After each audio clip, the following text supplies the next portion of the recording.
It's time for another MECU, so let's see what's going on with this one.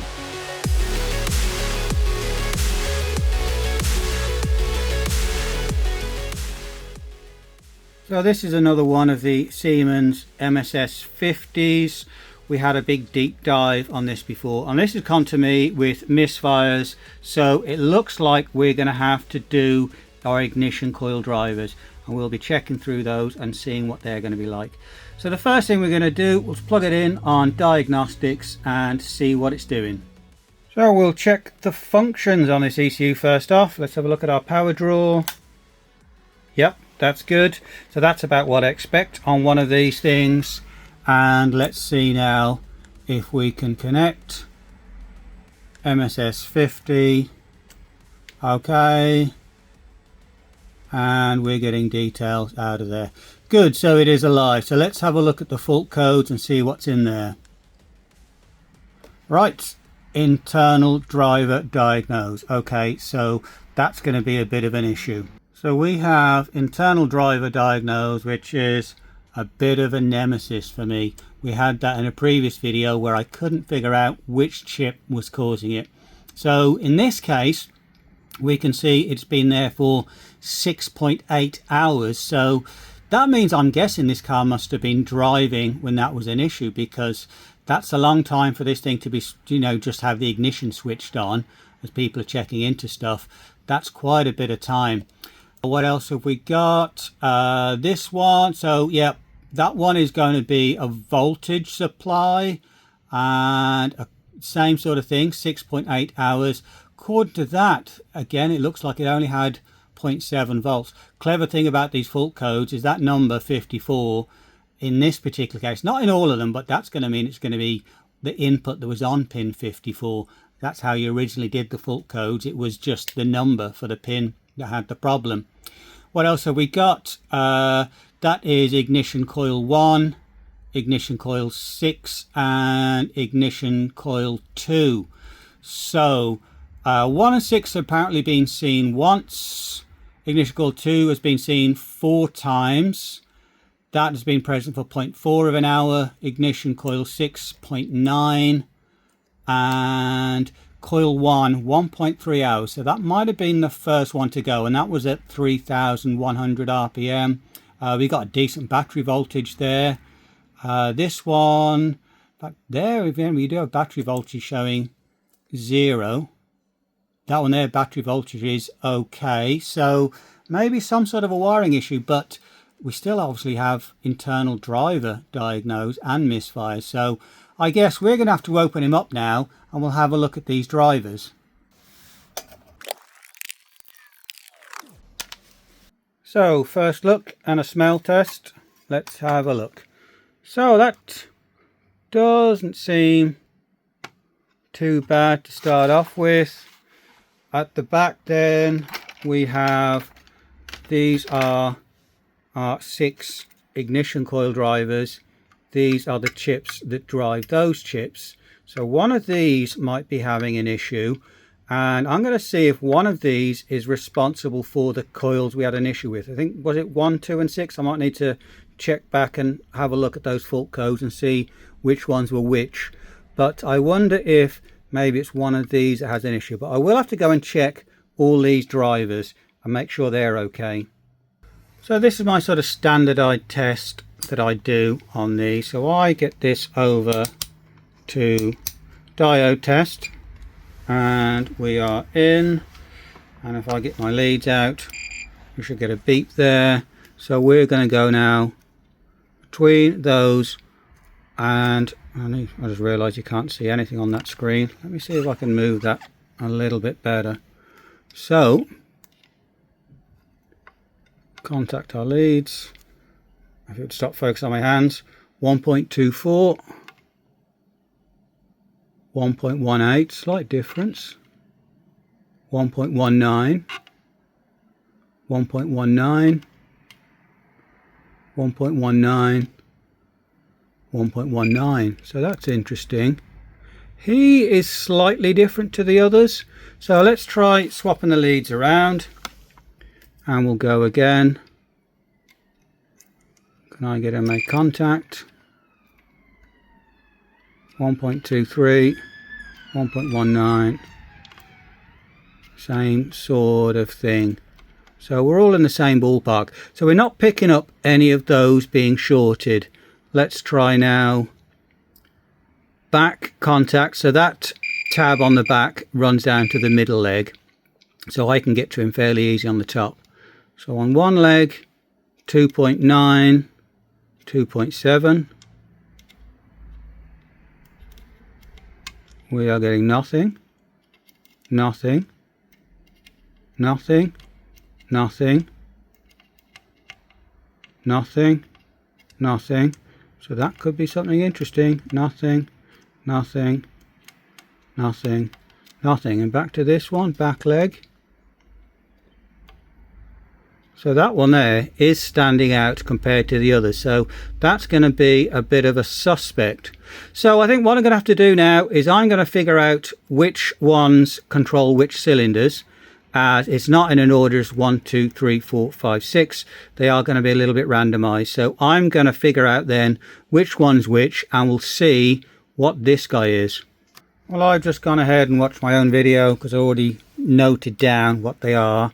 So we have 1, 3, 2, 5, 4, 6. Let me just double check. Yes, that's correct. So the ones we have issues with are 1, I'll put a circle around that one, 2, and 6, which is this last one here. So I've taken the bottom off as we want to trace that through now to see which one of these IGBT gate drivers is the one that's responsible for those. As if we find that all of these are on by the same one of these gate drivers, it might be the gate driver that's the common issue. Well, of course, it was never going to be that easy. So as far as I can tell, they do go to different drivers. So on these here are middle legs. We'll see that is going to be going out to the ignition coil. This leg here is our ground. So this third leg is always the ground, and they're all kind of tied together. The first leg is the gate which controls it, and this one here goes off to individual coils. So when that gets activated, it connects the coil to ground to fire it. When that gets activated, it connects this to ground to fire it. And when I'm looking around, I can find then that each one of these, they go through a 1 kilo ohm resistor. So if I get onto our gate drive on our first chip, and I wait and have a look, and I try these different legs, we're going to see there it is. That is going to be the leg that controls that chip. But we go over to chip 6 or driver 6. I think he turns up. Not that pin, not that pin. There he is. So that is the one through the 1 kilo ohm gate driver resistor thingy. So this is the chip that does 6. So it does mean our misfires of 1, 2, and 6 is split between these. So it's not 100% that it's just one of these things going bad. So another thing I suppose I can see as well is resistance. So if I go from the back tab to our first leg, 1.37 kilo ohms, 100 kilo ohms, 1.17 kilo ohms, 100, 1.17, 100, so you can get a bit of a pattern showing up.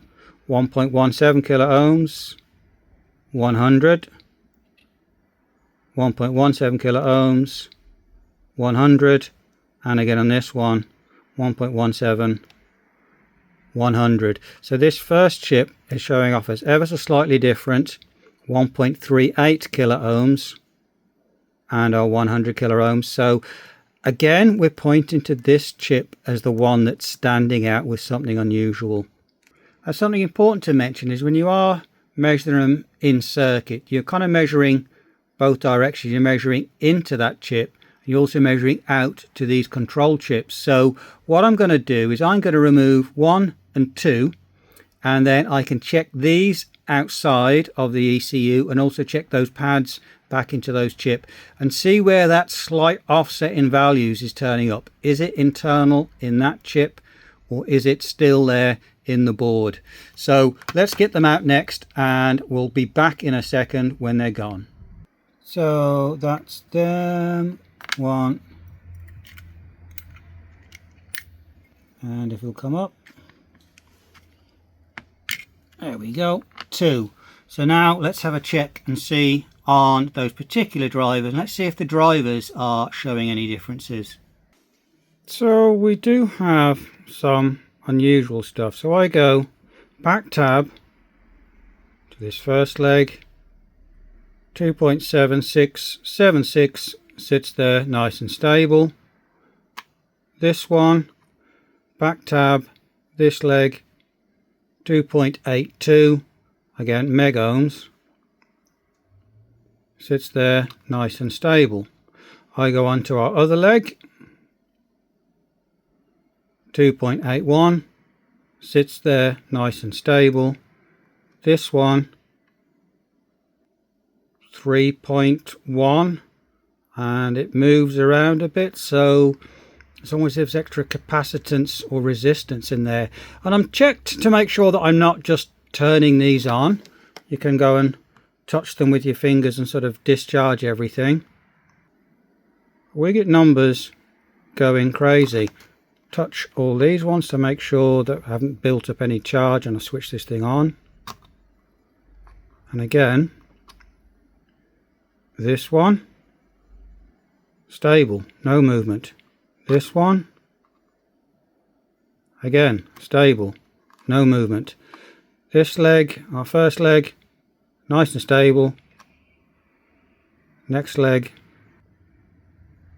he is just flicking around by himself, going up and down, sort of all over the place. So there is something unusual about this. Now, granted, I'm not exactly an electronics expert. I can't tell you what this is that I'm looking at, but what I can say is this that was always seemed a bit suspicious is acting different to this. Our 1 out of 3 that never had an issue. So there's some kind of a mystery about this one, and I think we're going to bin this one and put a new one in.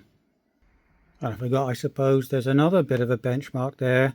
Rather than tab to the back, it is just gate to source, I believe. So this one, again, we got numbers jumping around and moving around a bit. I go onto this one.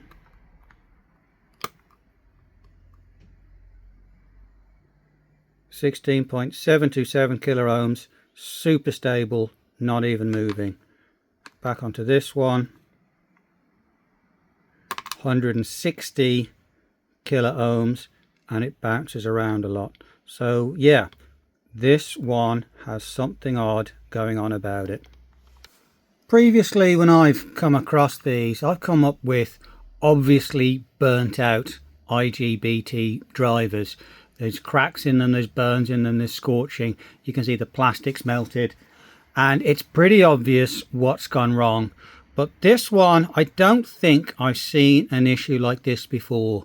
So what I'm going to do now is I'm going to pull the rest of these drivers out and test them all. I'm going to mark them up as well so I don't get them mixed up. And then I'm going to check them all the same way and see what they are like in terms of that resistance there between the legs.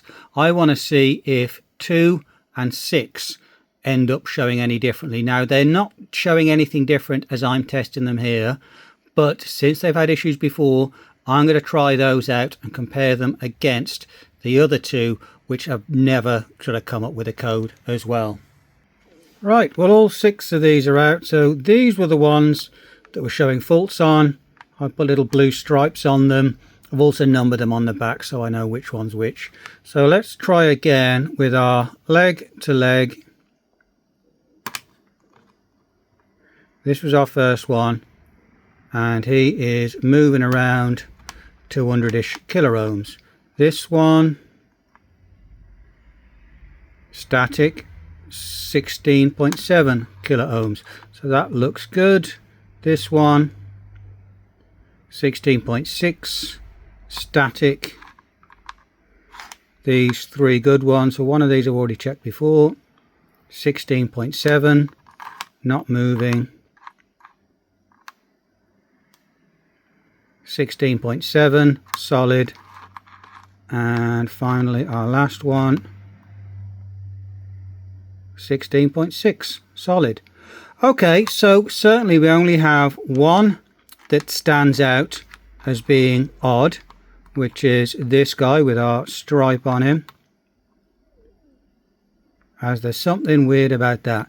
So now what I'm going to do is I'm going to put all of these back in exactly where they were, and I'm going to look and see about clearing faults. So on the last video I cleared the faults and they didn't come back at all. So I'm going to try now, if I clear the faults with this bad one in, does our driver one return? Because if it does, and then I swap this and it doesn't return, I know I've got a fix. So certainly up with this. We've got to swap this one, but to confirm that is all the issues, we could do with some more tests. So with them all in position, I'm going to stick some Captain tape to hold them into our right positions.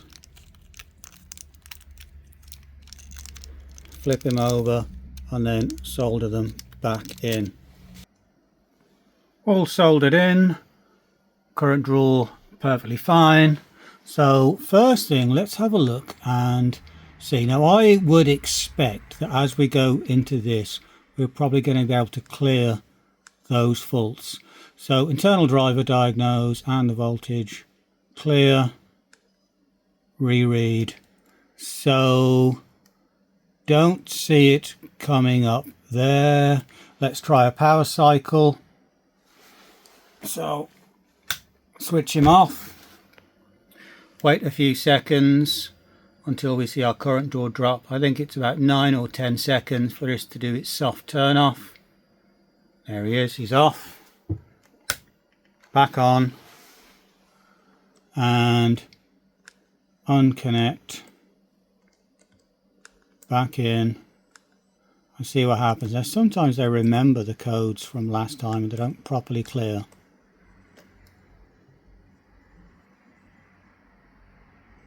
So again, I don't see it turning up. Right, let me now have a look at tool 32 and I'll see about doing some activation on those coils and see if that can trigger anything. So we'll carry on with some further tests, and we are into this is BMSS 501 PRG in eDiabas tool 32. We run the ID job, we get our part numbers, so we know we are connected, and obviously we can read faults, FS, Lazen, and we don't have our internal driver one yet. So I'm going to try and activate some of these coils first off. So Stoyan Z1, activate, he did okay. 2, activate. 3, activate. 4, activate. Oops, missed one. 5, activate. 6, activate. So that should have triggered all of the coils. Now whether that will have made a fault pop up, I don't know. So let's just try.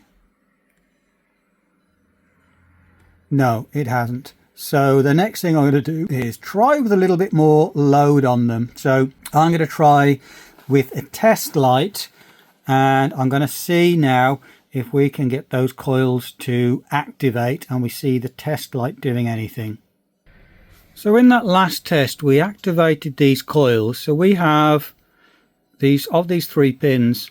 The first one is the trigger, the middle one goes off to the coil and also the back tab, and the final one is a ground, and if I touch him on there we can see it lighting up. So that is just grounded and the light comes on.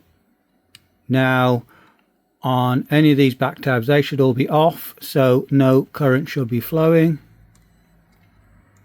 And what I'm going to do is I'm going to activate them now. We should see our test light come on, and at least then these have actually gone and put a bit of power through them. So let's have a look. So we want to go and find Z1, and coil 1 is this one. So we're onto him, hit activate, and let's see what happens. I don't see anything happening there. Let's try some other ones. Don't see anything.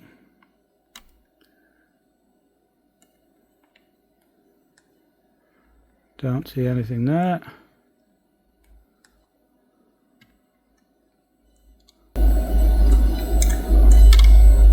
And that one. So I don't see any of these actually doing anything.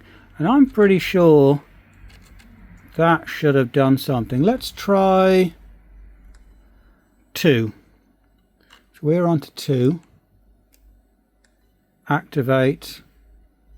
And yeah, I don't see anything happening. Oh, sorry, this in fact is 2. Ah, right. Now, that is 2 activating. Right, we have got an issue. Sorry, my numbers there. Terrible writing. That is 3. So I'm on 3. Coil 3, activate. And there we go, we see it flashing. Now these are very quick pulses, so it doesn't give much time for that filament to light up. So that is 3. And there he is finished. This one is 2. Go to activate 2. And there is our flashing. Fantastic. Let's go on to our next one, which I got marked down as 5. Go to activate 5. There he is. He's flashing. Then we have 4. Activate 4. And there we go. He lights up. And then finally we have 6. Activate 6. And 6 is going. So it looks like 1 isn't doing anything at all. So let's go back to that. Let's try and do it so we can keep that bulb in view. Activate 1. And yep, I don't see any traces in our little bulb there of that doing anything. So let's have a quick check back now at our faults and see if anything has turned up. So no detection there for the driver or any misfires there on coil 1, but certainly we've seen from that light we're not getting anything flickering. So that driver there, the IGBT for coil 1, he's definitely gone, and that was the one that was faulty. So let's swap that now and we'll check out with another driver if we're going to get that to flash. So our new driver is in. You can't miss him. He's a different style to the other ones. That one came out of an MS41 ECU, but MS41s have also had this type as well, STP8055, something like that. I remember it looks like ST Boss as the part number. Can't quite remember. But it has also had the same part as this one. So I know the MS41s, they can use either ones of those, so that's why I know that this one is compatible. So our test light is hooked up to power, so that'll light when it hits the ground. We go onto our tab and let's try and activate 1 and see what happens. Oh, we have no responsible control unit. That's because I haven't switched it on. Right, switch our power on. I don't know if we are still connected, but let's just try. We are, and there we go. So now we're flashing and that's activating. So that seems to be a bit of a fix. Let's have a check again for fault codes and see if anything new has turned up. So I've looked and we have no new fault codes, so I think we are done. So we've gone from checking out that, and this is just going into the basics, looking at sort of resistances and voltage drops, and that driver was standing out.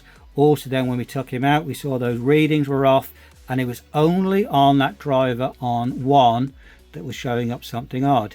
When we tried to activate it, we could see we could get flashing lights on all of the other drivers as it was triggering the coils, apart from that one. And now that we've changed it, we are getting spark on that one as well. So that looks like we've got it all done and it's ready to go. Thank you all for watching, and I will see you on the next one.